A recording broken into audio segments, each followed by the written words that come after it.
नमस्कार दोस्तों, हमारे YouTube channel rapid classes Sikar पर आपका बहुत बहुत स्वागत है। तो अपन जो है राजस्थान के भौतिक प्रदेश पढ़ रहे थे। 3 भौतिक प्रदेश अपन पढ़ चुके हैं और लास्ट वाला भौतिक प्रदेश आज अपने को पढ़ना है। तो आज लास्ट वाला भौतिक प्रदेश कौन सा है? दक्षिणी पूर्वी। चौथा भौतिक प्रदेश जो है वो कौन सा है? दक्षिणी पूर्वी पठारी प्रदेश। जो लास्ट वाला भौतिक प्रदेश अपना बच गया वो है दक्षिणी पूर्वी पठारी प्रदेश, या इसको अपन बोलते हैं हाड़ौती का पठार। इसको अपन क्या बोलते हैं? हाड़ौती का पठार। ये अपना लास्ट बचा हुआ भौतिक प्रदेश है। बाद में अपने भौतिक प्रदेश जो है वो कंप्लीट हो जाएंगे। तो सबसे पहले पॉइंट आता है कि इसकी उत्पत्ति जो है वो कब हुई, कौन से कालखंड में हुई, कौन से एरा में हुई। तो पठारी प्रदेश जो है ये हाड़ौती का पठार है। इसकी उत्पत्ति जो है वो मिसोजोइक एरा, जिसको मध्यजीवी महाकल्प कहते हैं। मध्यजीवी महाकल्प, मध्यजीवी महाकल्प यानी कि इंग्लिश में इसको बोलते हैं मिसोजोइक एरा के अंदर जो है इसकी उत्पत्ति हुई। और इस मध्यजीवी महाकल्प में भी कौन से कालखंड में हुई, कौन से कल्प में हुई? तो क्रिस्टेशियन जो कल्प आता है, क्रिस्टेशियन कल्प, इसको अपन कल्प या कालखंड बोलते हैं, उस कालखंड के अंदर हुई।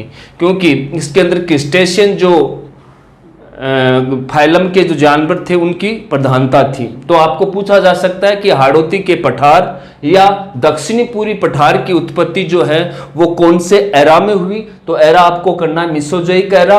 और कौन से कल्प में हुई? तो क्रिस्टेशियन जो कल्प है उसके अंदर हुई। फिर आपसे पूछा जाता है कि इसकी उत्पत्ति जो है वो कैसे हुई और कौन सी लैंड से हुई। जैसे अपन ने देखा था पहली क्लास के अंदर, फर्स्ट क्लास के अंदर अपन ने देखा था कि धरती को अपन ने उत्तरी और दक्षिणी पेंजिया 2 भागों के अंदर बांटा था। तो दक्षिणी पेंजिया वाला भाग है उसको अपन ने नाम दिया था गोंडवाना लैंड। ठीक है, तो गोंडवाना लैंड के अंदर ज्वालामुखी क्रियाओं के परिणाम स्वरूप दरार रूपी संरचना से जो है इस हाड़ौती पठार का उत्पत्ति जो है वो हुई है। ठीक है, तो ये आपको ध्यान रखना है कि इसकी उत्पत्ति जो है गोंडवाना लैंड से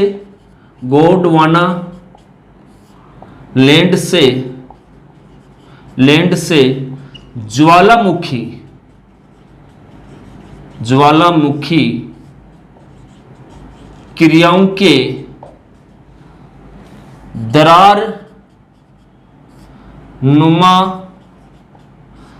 नुमा उद्गार से हुई। कैसे हुई आप देखिए।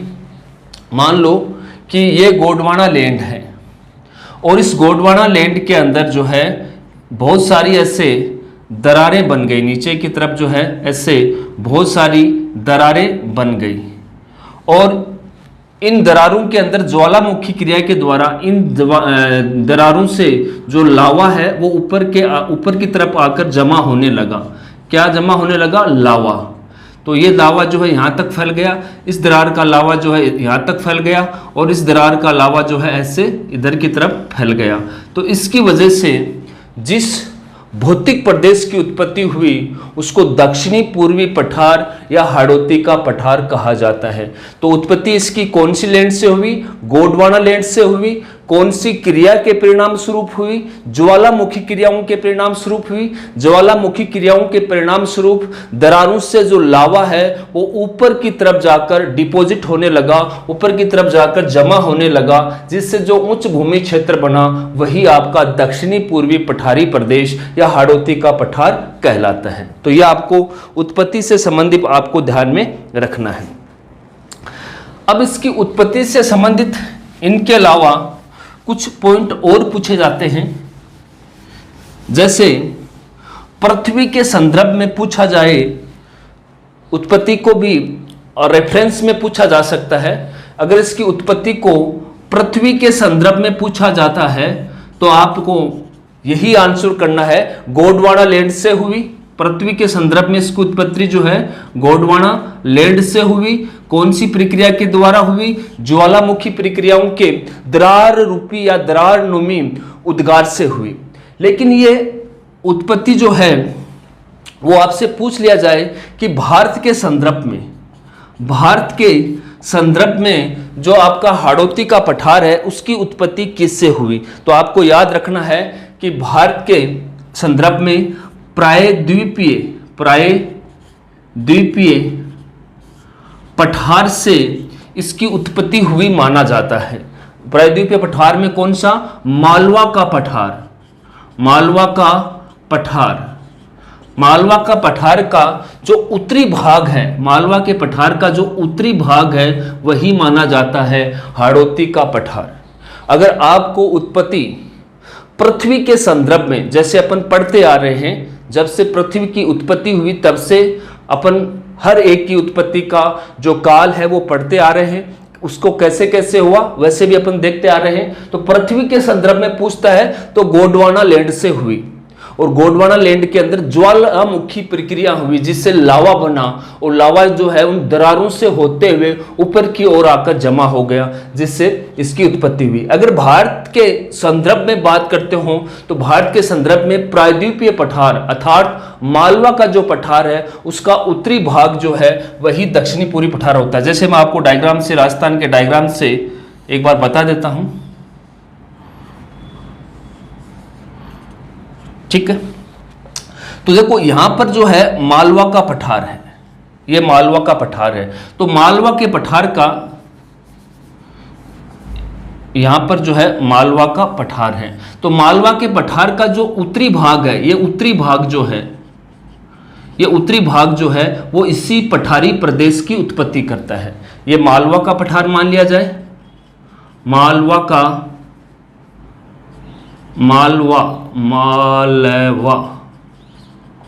का पठार, और इसको अपन करें तो ये इसका उत्तरी भाग, ये दक्षिणी भाग, ये इसका पूर्वी भाग और ये इसका पश्चिमी भाग है।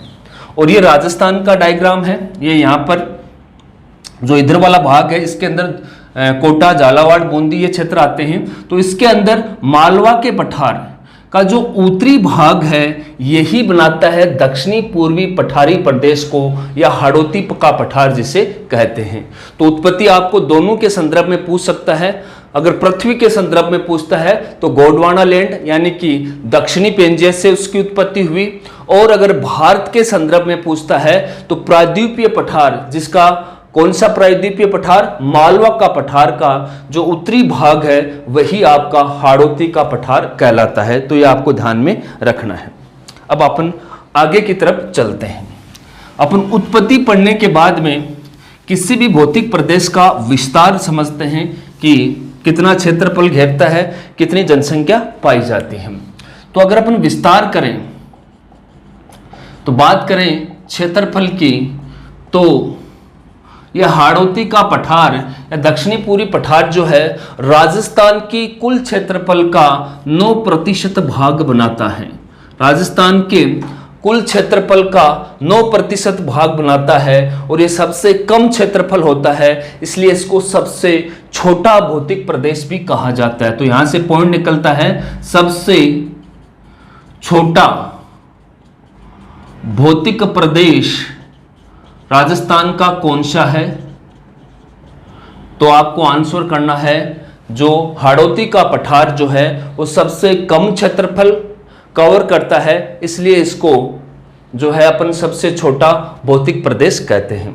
बात की जाए विस्तार के अंदर की, इसके यहाँ पर कितनी प्रतिशत जनसंख्या पाई जाती है? तो 11% जनसंख्या, जैसे 10.44% एग्जैक्ट डाटा है, 10.55 10.55% जनसंख्या, यानी कि लगभग जो है 11% जनसंख्या जो है वो इस हाड़ौती के पठार में जो है निवास करती है। बात की जाए कि ये कितने जिलों को कवर करता है, तो इसके अंदर मुख्यतः 4 जिले आते हैं। मुख्यतः 4 जिले आते हैं। कौन कौन से आते हैं आपके? बूंदी आता है, बूंदी आता है, कोटा आता है, बारां आता है और आपका झालावाड़ आता है, झालावाड़ आता है।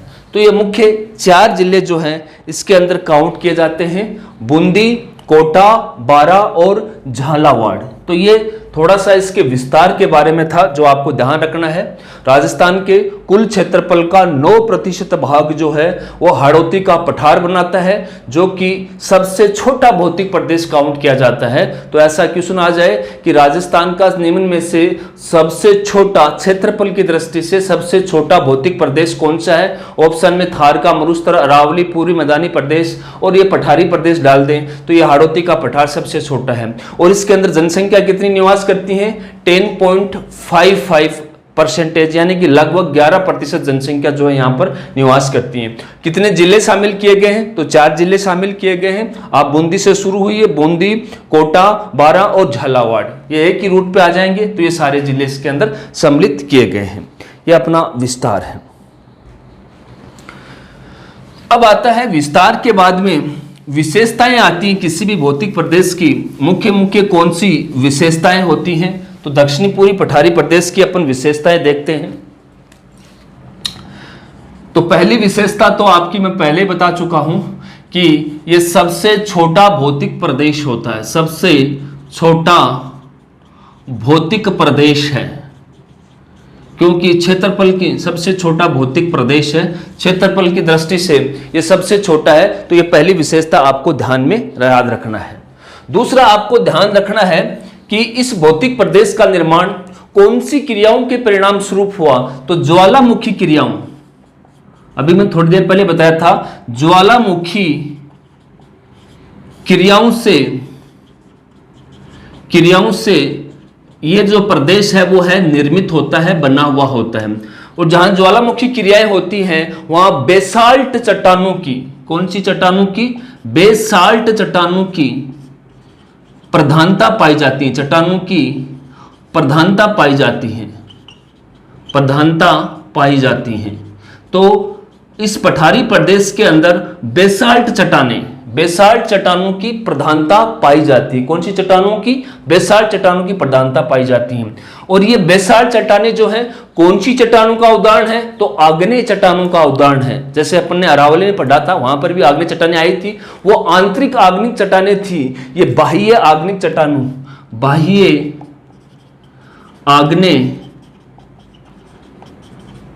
चट्टानों का एग्जाम्पल या उदाहरण है। तो बेसाल्ट चट्टानें कैसे हैं? बाह्य आग्नेय चट्टानें जो हैं वो बेसाल्ट चट्टानें कहलाती हैं। तो यह आपको ध्यान रखना है कि इसके अंदर भी आग्नेय में मुख्यतः जो आपकी बाह्य आग्नेय चट्टानें हैं उनकी प्रधानता पाई जाती है। ठीक है, यह आपको ध्यान में रखना है। तीसरी विशेषता जो है इसके अंदर मृदा को लेके है। हर भौतिक प्रदेश के अंदर अपन ने जो है वो मृदा के बारे में समझा है, तो ये भी मृदा के बारे में लेके है। तो इसके अंदर जो मृदा पाई जाती है उसे काली मृदा, काली मिट्टी की प्रधानता पाई जाती है, काली मृदा। इसके अंदर कौन सी मृदा पाई जाती है? काले रंग की मृदा पाई जाती है। काले रंग की मृदा क्यों पाई जाती है? क्योंकि ज्वालामुखी के फटने से जो लावा बाहर आया वह लावा ही तो मिट्टी के अंदर कन्वर्ट हुआ है और उस लावा का रंग कैसा होता है? काला होता है। और इस काली मृदा को कपास मृदा भी कहते हैं। क्यों कहते हैं? क्योंकि काली मृदा जो है वो कपास के लिए सबसे ज्यादा उपजाऊ मृदा मानी जाती है, इसमें सबसे ज्यादा कपास होता है। तो काली मृदा या कपास मृदा भी कहते हैं, इसके अंदर कपास मृदा पाई जाती है जो कपास की वृद्धि के लिए सबसे उपजाऊ मृदा मानी जाती है। इंग्लिश में इसे वर्टिसोल भी कहते हैं, इसे वर्टिसोल भी कहते हैं, वर्टिसोल भी कहते हैं। तो वर्टिसोल नाम आ जाए तो भी आपको करना है। और रेगूर मृदा भी कहते हैं इसे, रेगूर मृदा। तो इन मृदाओं को नाम से जाना जाता है। आपसे कोई पूछ लिया जाए कि हाड़ौती के पठार के अंदर किस प्रकार की मृदा पाई जाती है, तो काली मृदा नाम लिखा आ जाए, कपास मृदा लिखा हुआ आ जाए, वर्टिसोल लिखा हुआ आ जाए और आपकी रेगूर मृदा नाम लिखा हुआ आ जाए, तो ये सारे के सारे आपको दक्षिणी पूर्वी पठारी प्रदेश के अंदर ये मृदाएं मिलती हैं। अब अपन चलते हैं अगली विशेषता की ओर। अगली विशेषता जो है वो ये पूछी जाती है कि इस पठारी प्रदेश की मुख्य नदी कौन सी होती है। तो इसकी मुख्य नदी है वो चंबल नदी होती है। तो इस पठारी प्रदेश की जो मुख्य नदी है, मुख्य नदी जो है इसकी चंबल नदी होती है। परवना, सिंध, ये इसकी पार्वती, ये सहायक नदियां होती हैं, तो मुख्य नदी जो है इसकी चंबल नदी होती है। अब कई बार इससे संबंधित क्वेश्चन पूछा जाता है कि इस भौतिक प्रदेश का ढलान किधर है। तो जिधर नदी किधर बहती है, उच्च भूमि क्षेत्र से निम्न भूमि क्षेत्र की ओर बहती है। तो जिस दिशा में नदी बह रही है उसी दिशा में ढलान होगा। तो चंबल नदी जो है वो किधर से किधर बहती है, दक्षिण से उत्तर की ओर बहती है। ये नदी किधर से किधर बहती है, दक्षिण से उत्तर की ओर, उत्तर की ओर बहती हैं, उत्तर की ओर बहती हैं। और जब इधर की ओर बहेंगी तो इस भौतिक प्रदेश का जो ढाल है वो भी दक्षिण से उत्तर की ओर होगा। जब इधर बहेंगी तो इस भौतिक प्रदेश का आपको ढाल पूछ लें तो ढाल भी आपको कैसे करना है, दक्षिण से उत्तर की ओर करना है। ये विशेषता आप दोबारा समझना। इसकी जो मुख्य नदी है वो चंबल नदी है और जिधर मुख्य नदी बहती है उधर ही इस भौतिक प्रदेश का ढाल या ढलान माना जाता है। तो चंबल नदी जो है वो दक्षिण से उत्तर की ओर बहती है। तो इस भौतिक प्रदेश का ढलान या ढाल या स्लोप, ढाल, ढलान, स्लोप तीनों एक ही नाम है, वो भी क्या होगा, दक्षिण से उत्तर की ओर होगा। तो ये पॉइंट भी आपको ध्यान में रखना है। और लास्ट विशेषता आपको ध्यान में रखनी है, 5 नंबर की विशेषता जो है वो आपको ध्यान में रखनी है कि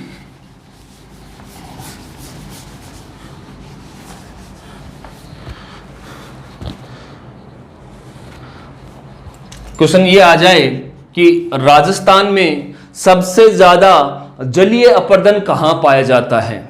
तो जलीय अपरदन सबसे ज्यादा वहां पाया जाएगा जहां पर जल अधिक होगा। और जल अधिक कहां होगा, जहां नदियां अधिक होंगी।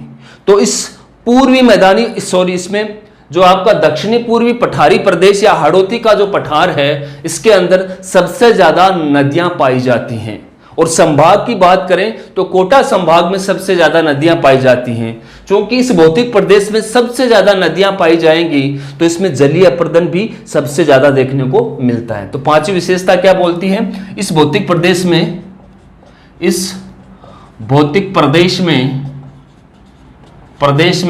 सबसे ज्यादा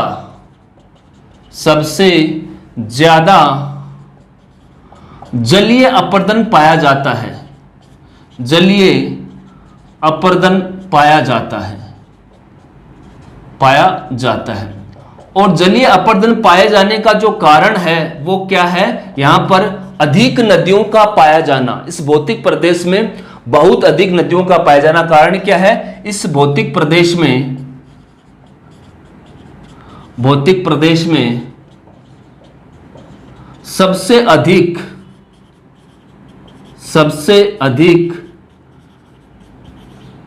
नदियां पाई जाती हैं। तो जितनी ज्यादा नदियां पाई जाती हैं पानी उतना ही ज्यादा होगा, उतना ही जलीय अपरदन होगा। अगर संभाग की बात करें तो संभाग के अंदर आपको आंसर करना है, कोटा संभाग जो है, कोटा संभाग में सबसे अधिक नदियां पाई जाती हैं, सबसे अधिक नदियां पाई जाती हैं, सबसे अधिक नदियां पाई जाती हैं। तो ये पॉइंट भी आपको ध्यान रखना है कि इस भौतिक प्रदेश के अंदर सबसे ज्यादा नदियां पाई जाती हैं। और संभाग की बात करें तो कोटा संभाग के अंदर नदियों का जो जाल है, इसमें क्या होता है कि कोई नदी आती है फिर उसकी वितरिका बन जाती हैं, फिर दूसरी नदी आई उसकी वितरिका बन जाती हैं, ऐसे नदी आती है फिर उनकी शाखाएं बढ़ती जाती हैं। इस संभाग के, इस भौतिक प्रदेश के अंदर क्या होता है कि कोई भी नदी आती है वो शाखाओं में बढ़ जाती है और शाखाओं में बढ़ जाने की वजह से इस भौतिक प्रदेश के अंदर नदियों का जाल या नेटवर्क जो है वो बिछ जाता है या फैल जाता है। इसलिए इससे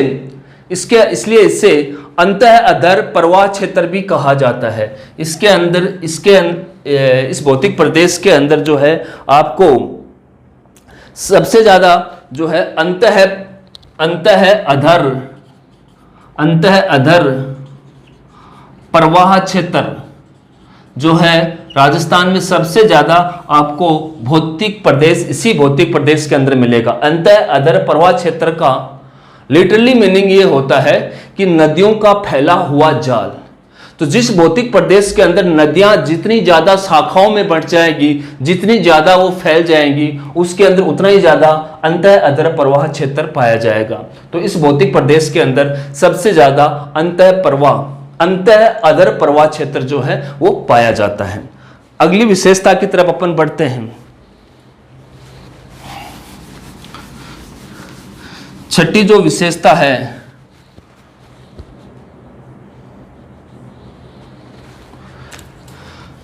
छठी जो इसकी विशेषता है कि इस भौतिक प्रदेश के अंदर बड़े बड़े बलुआ पत्थर या चूने के पत्थर पाए जाते हैं जो सलेटी पत्थरों से पृथक दिखाई जाते हैं, उनसे डिवाइड हुए या उनसे पृथक हुए दिखाई देते हैं। मतलब कुल मिला के ये है कि इस भौतिक प्रदेश जो है, ये भौतिक प्रदेश जो है वो बलुआ और चूने के पत्थरों से बना होता है। और बलुआ और चूने के पत्थर एक दूसरे से पृथक कैसे होते हैं? तो सलेटी पत्थरों से एक दूसरे से पृथक होते हैं। ये भी इसकी विशेषता है। तो इस भौतिक प्रदेश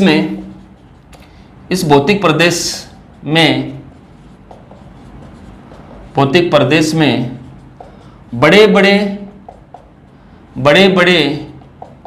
बलुआ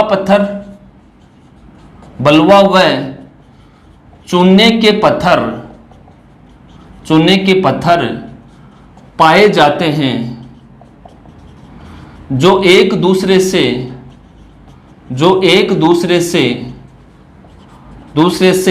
सलेटी पत्थरों द्वारा पृथक होते हैं।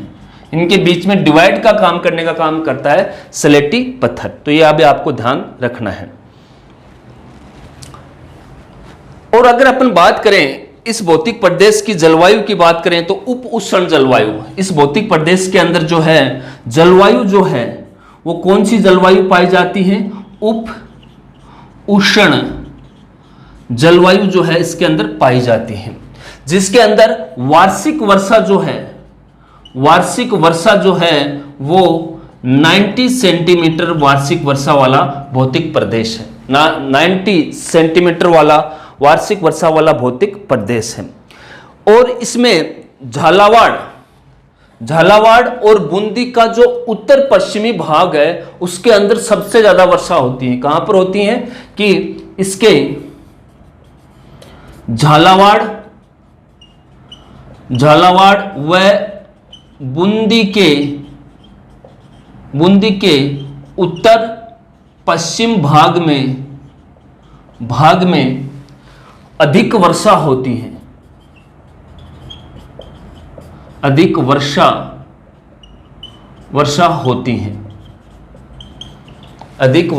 होती है। जबकि मध्य क्षेत्र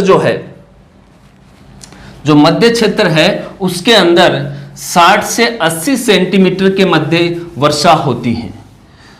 इस प्रदेश का जो मध्य क्षेत्र है, मध्य क्षेत्र के अंदर जो वार्षिक वर्षा जो है वो 60 से 80 सेंटीमीटर वार्षिक वर्षा होती है।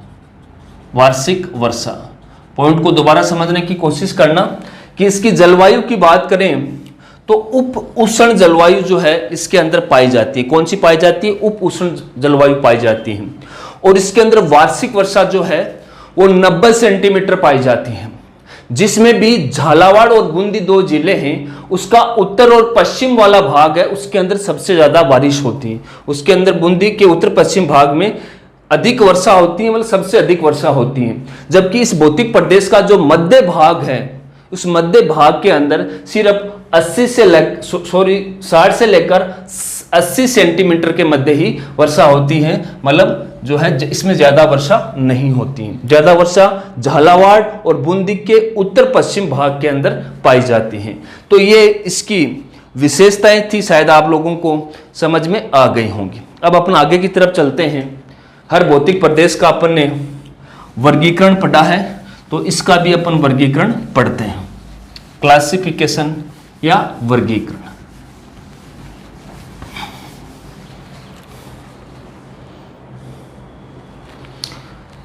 इसको दो भागों के अंदर वर्गीकरण किया गया है, वर्गीकृत किया गया है, दो भागों के अंदर वर्गीकृत किया गया है।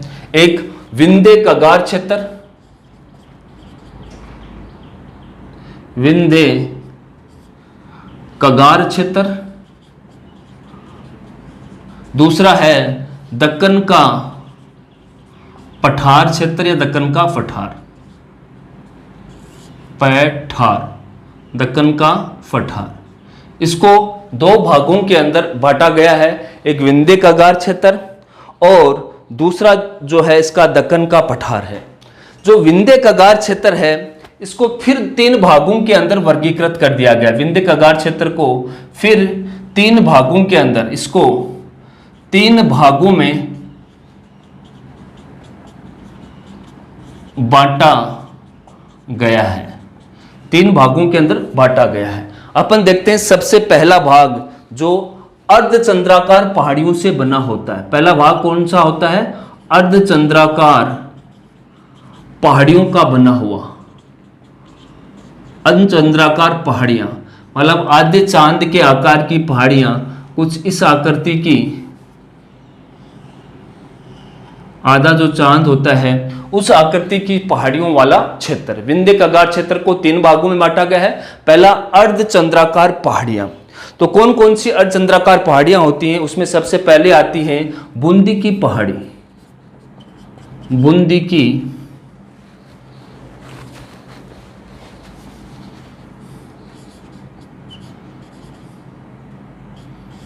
बूंदी की पहाड़ी, सबसे पहली पहाड़ी आती है बूंदी की पहाड़ी।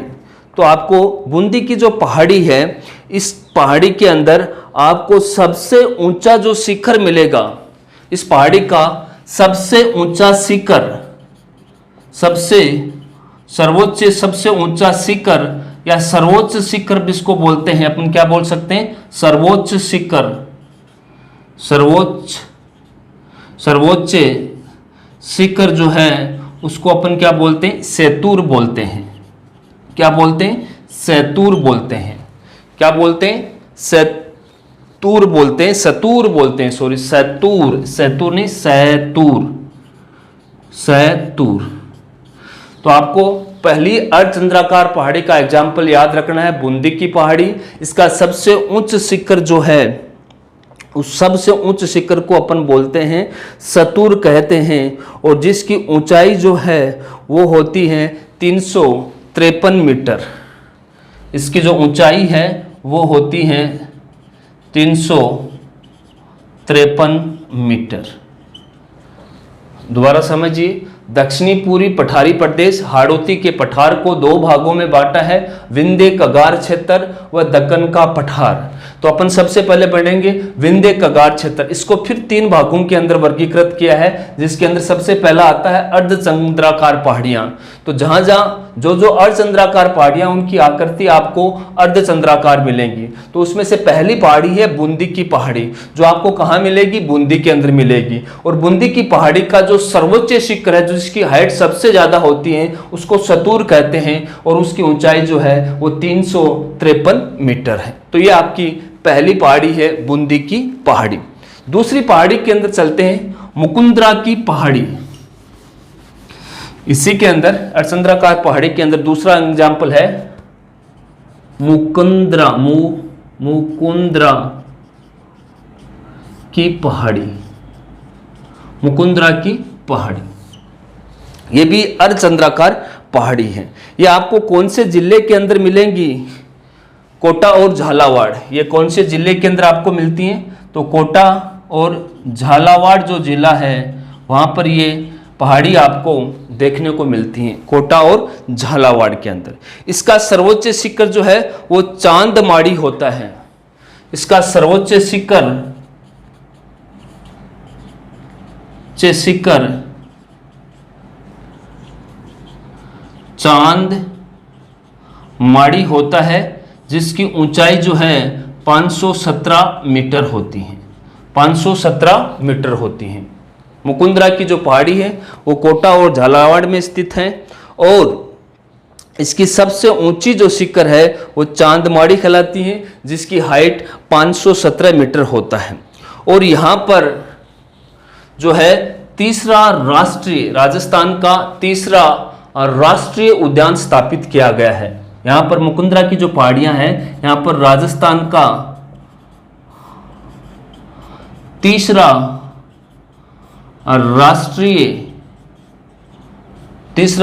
राष्ट्रीय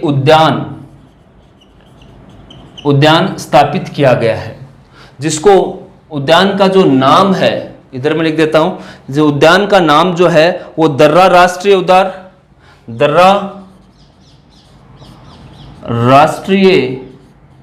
उद्यान या मुकुंदरा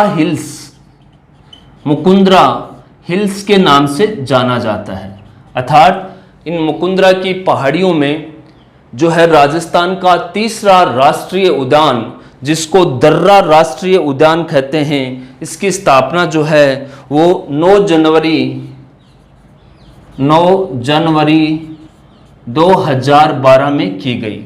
9 जनवरी 2012 में यहाँ पर तीसरा राष्ट्रीय उद्यान, जिसे दर्रा राष्ट्रीय उद्यान कहते हैं या मुकुंदरा हिल्स कहते हैं, उसकी स्थापना की गई। जबकि 1 अप्रैल, इसके आगे की तारीख कौन सी है, 1 अप्रैल 2013 में इन्हीं मुकुंदरा पहाड़ियों पर राजस्थान का तीसरा बाघ परियोजना, राजस्थान की तीसरी बाघ परियोजना की भी स्थापना की गई। बाघ परियोजना की भी स्थापना की गई। तो एक बार मुकुंदरा की पहाड़ियां दोबारा समझिए। अपन जो है अर्धचंद्राकार पहाड़ियां पढ़ रहे हैं, जिनकी आकृति अर्धचंद्राकार होती है। तो सबसे पहले अपन ने बूंदी की पहाड़ी पढ़ी। बूंदी की पहाड़ी का सर्वोच्च शिखर जो है वो सतूर था और जो है उसकी हाइट थी वो 353 मीटर थी।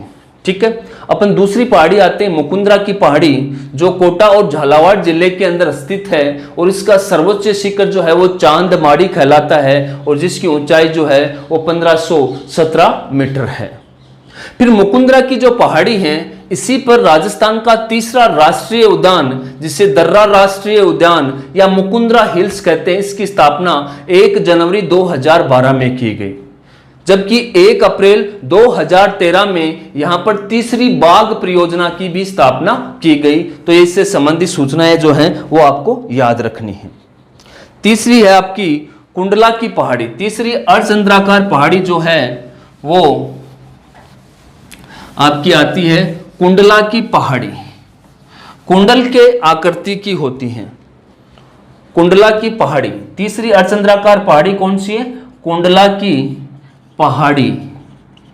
और कुंडला की जो पहाड़ी है, इसकी आकृति कुंडल के आकृति की होती है। कुंडल के आकृति की होती है। कुंडल जिस आकृति, कान में जो पहनने वाला कुंडल है, उसके आकृति की होती है। और कहां पर पाई जाती है, ये कोटा के आसपास जो है आपको आसपास जो है कुंडला की पहाड़ी आपको मिलेगी, जो एक अर्धचंद्राकार पहाड़ी है। तो इसके बारे में भी आपको ध्यान रखना है। लास्ट पहाड़ी है रामगढ़ की पहाड़ी। लास्ट अर्धचंद्राकार पहाड़ी जो है वो है रामगढ़ की पहाड़ी। रामगढ़ की पहाड़ियां। तो रामगढ़ की जो पहाड़ियां हैं, इसकी आकृति घोड़े के नाल की आकृति की होती हैं। घोड़े के नाल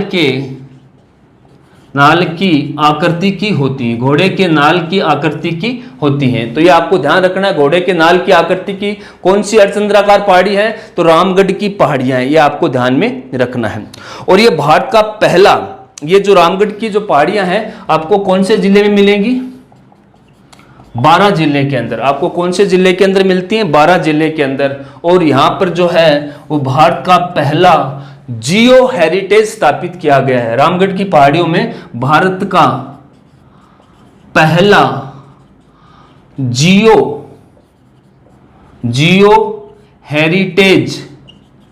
हेरिटेज स्थापित किया गया है। क्यों स्थापित किया गया है? यहां पर जियो हेरिटेज क्यों स्थापित किया गया है? क्योंकि यहां पर उल्कापात होता है। यहां पर क्या होता है? उल्कापात होता है। यहां पर क्या होता है? उल्कापात होता है। तो आपकी लास्ट अर्धचंद्राकार पहाड़ी है, उसको रामगढ़ की पहाड़ियां कहते हैं।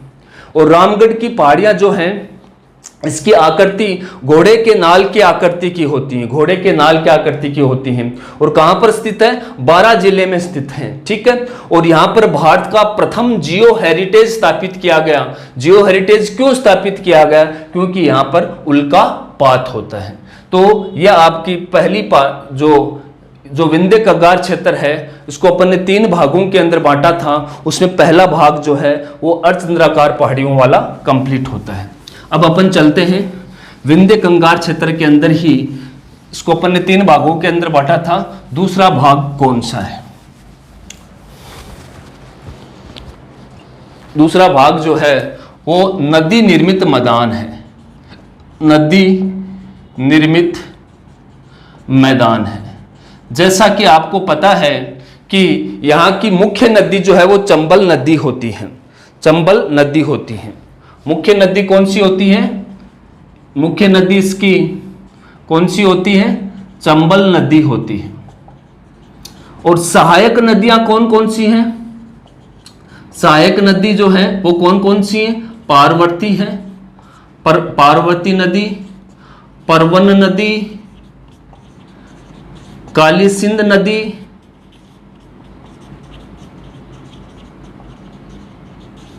पार्वती नदी, परवन नदी, काली सिंध नदी और आहू नदी।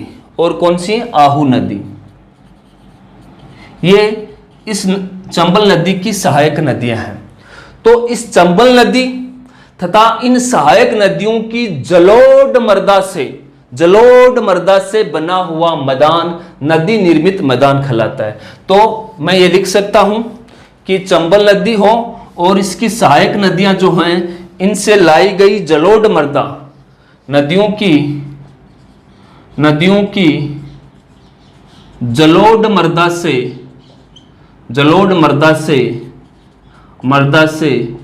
निर्मित मैदान को जो है अपन क्या बोलते हैं? नदी निर्मित मैदान कहते हैं। और ये मुख्यतः आपको कहां पर मिलेंगे? कोटा व बूंदी के अंदर। आपको जिलों की बात की जाए तो कोटा और बूंदी जिले के अंदर आपको ये मिलते हैं। तो विंध्य कगार क्षेत्र का दूसरा जो भाग है वो नदी निर्मित मैदान है। तो मुख्य नदी इसकी चंबल नदी है, उसकी सहायक नदी पार्वती नदी है, परवन नदी है, काली सिंध नदी है और आहू नदी है। तो ये सभी नदियां जो है जब बहकर आएंगी तो अपने साथ जो है वो जलोढ़ मृदा लाएंगी। और उन जलोढ़ मृदा से इस भौतिक प्रदेश के अंदर जो क्षेत्र बना हुआ है उसको नदी निर्मित मैदान कहते हैं, जो कि आपको कहाँ मिलेगा? कोटा और बूंदी के अंदर मिलता है। तो ये इसका दूसरा भाग है। तीसरा है शाहाबाद उच्च भूमि क्षेत्र। शाहाबाद उच्च भूमि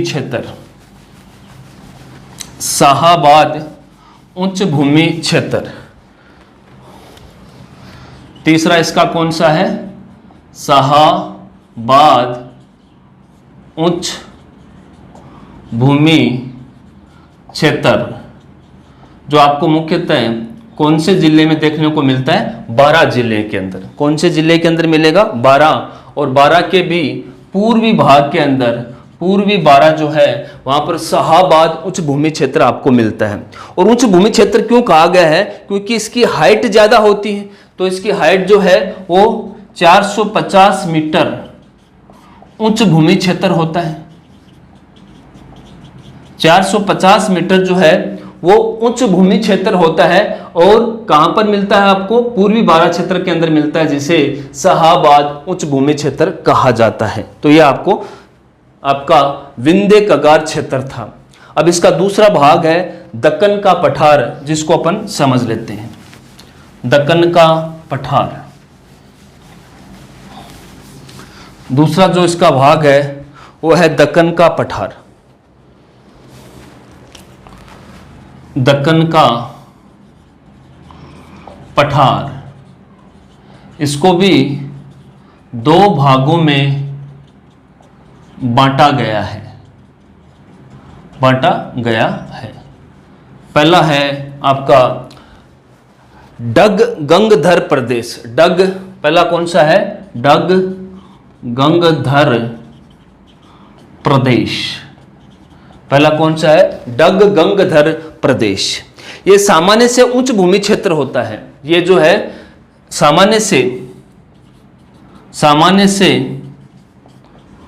उच्च भूमि क्षेत्र होता है।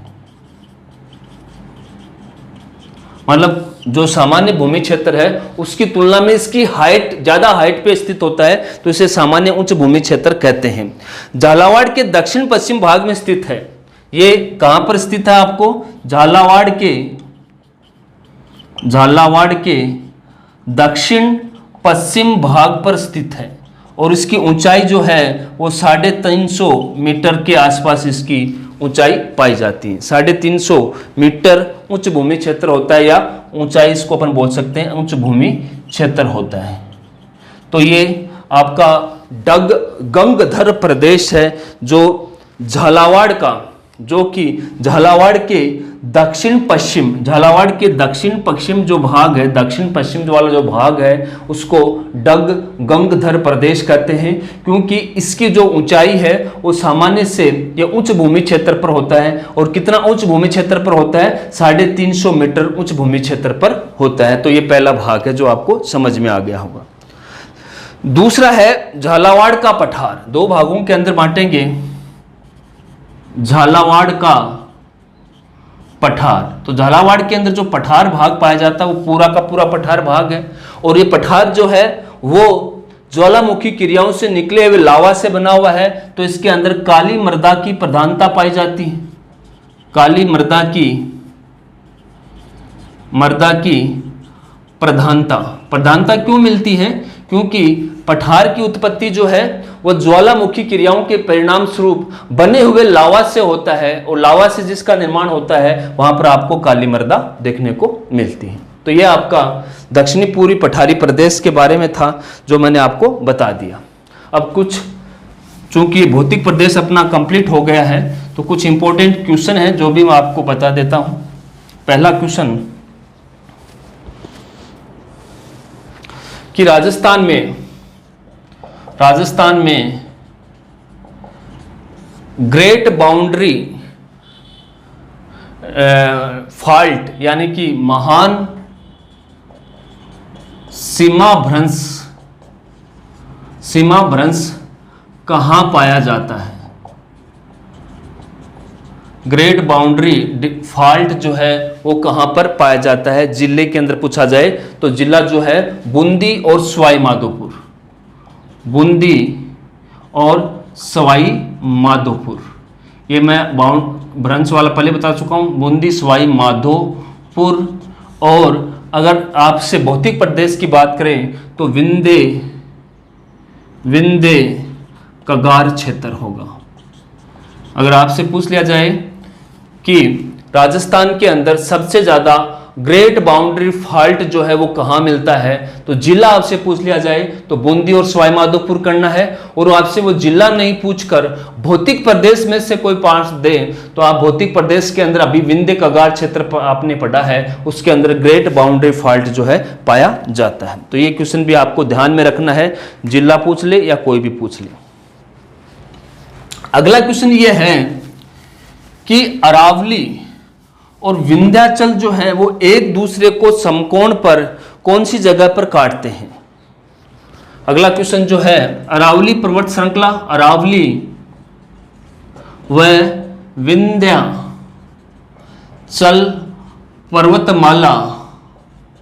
पर्वतमाला एक दूसरे को समकोण पर कहां काटती हैं?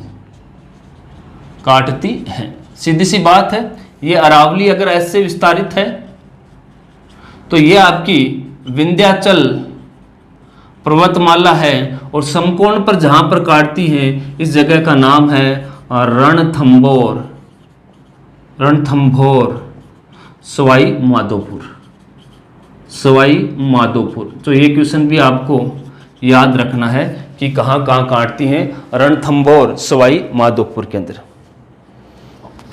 अगला क्वेश्चन है राजस्थान में रंगीन पहाड़ियां कहाँ पाई जाती हैं?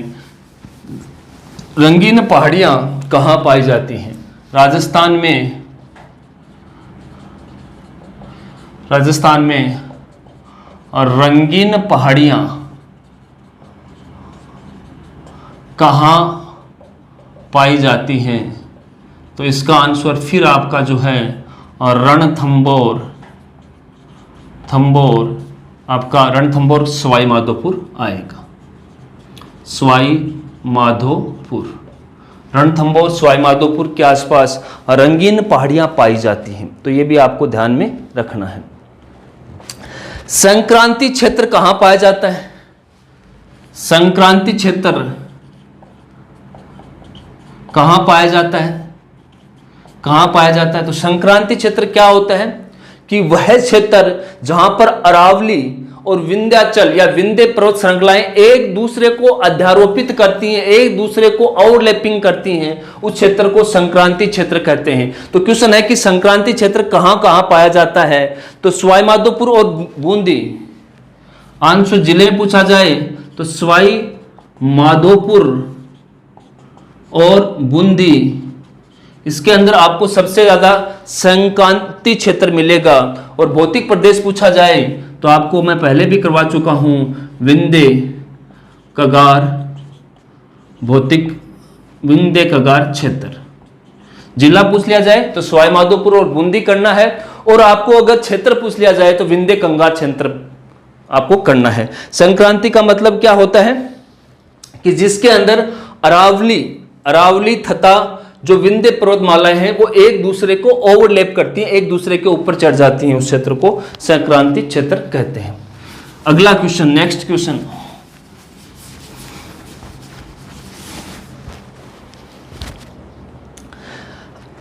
अरावली का केंद्रीय भाग। अगला क्वेश्चन है कि अरावली का केंद्रीय भाग कहां स्थित होता है? दो क्वेश्चन है केंद्रीय भाग का। एक क्वेश्चन आता है कि अरावली का मध्य भाग कहां पर स्थित है? तो ये दोनों क्वेश्चन थोड़े बिल्कुल हटके हैं।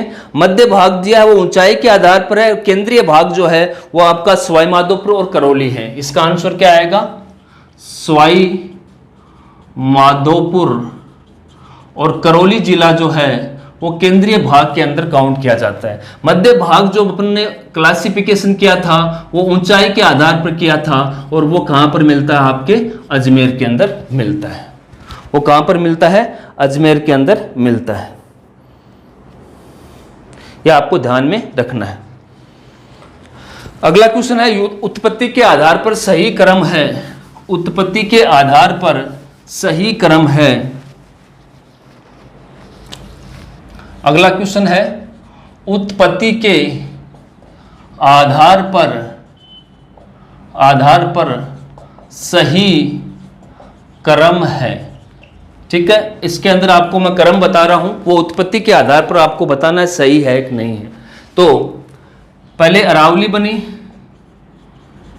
फिर पठार बने, फिर थार बना, और फिर जो है पूर्वी मैदानी प्रदेश बना, पूर्वी मैदान बने। ये क्रम सही है या ये क्रम सही है कि पूर्वी मैदान बना, फिर पठार बने, फिर अरावली बनी, और लास्ट में जो है वो आपका थार बना। ये क्रम सही है या ये क्रम सही है कि पहले पठार बने, फिर अरावली बनी, और फिर पूर्वी मैदान बना, और लास्ट में आपका फिर थार बना, या फिर अरावली, फिर पठार, फिर पूर्वी मैदान, और फिर थार। तो इसके अंदर सही आंसर है वो फोर्थ है, क्योंकि सबसे पहले अरावली बनी, एजोइक, ये फिर बाद में पठार बने, ये जो है आपके पूरी मैदान बने, और लास्ट तो कौन बना, थार बना। तो ये ऑर्डर भी आपको कई बार पूछा जा सकता है। अगला क्वेश्चन है कि राजस्थान के संबंध में सही नहीं है, राजस्थान के संबंध में सही नहीं है। अगला क्वेश्चन जो है वो है राजस्थान के संबंध में सही नहीं है या सुमेलित नहीं है। तो पहला आपका एजोइक एरा, इंग्लिश में लिख देता हूं, आद्य महाकल्प जिसको बोल सकते हैं। दूसरा मिसोजोइक एरा, जिसको मध्यजीवी महाकल्प बोला जाता है, नियोजोइक एरा, जिसको जो है आपको नूतन महाकल्प बोला जाता है। मैं इनके हिंदी नाम लिख देता हूं, आद्यजीवी,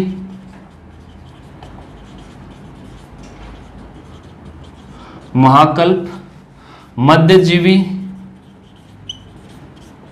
महाकल्प और नूतन महाकल्प,